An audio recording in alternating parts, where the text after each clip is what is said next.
राज्य में एक अघोषित जरूरीकालीन परिस्थिति सृष्टि होइथिबा कहिछि बीजेडी। खैरा अंचल में जड़े लोकों को हत्या करागला एवं न्याय न मिलबारु परिवार लोके शव को साइकेल लदी प्राय 12 किलोमीटर बोही नेबा घटना अत्यंत दुर्भाग्यजनक।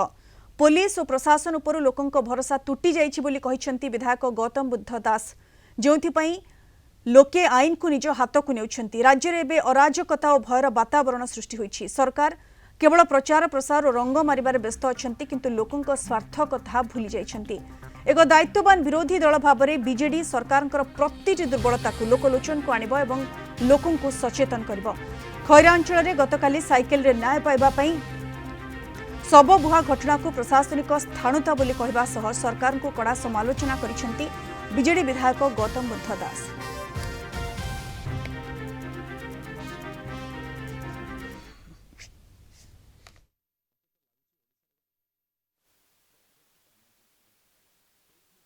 कौटी हिंसा यही स्तर को गलानी जे लोकंकर आ पुलिस प्रशासन पर भरोसा नहीं, लोके निजे आईन को हाथ को नहीं जाउछन। एई 2 वर्ष भितर साइकल रे शव बुहा घटना आधा डजन सामना को आसिलानी एवं जोटा बर्तमान खैरा रे भी देखिए को मिलुछि। ओडिशा को प्रशासनिक स्तर रे स्थाणु कर दैछन, अर्थनीतिक स्तर तो आगु ही सारतला।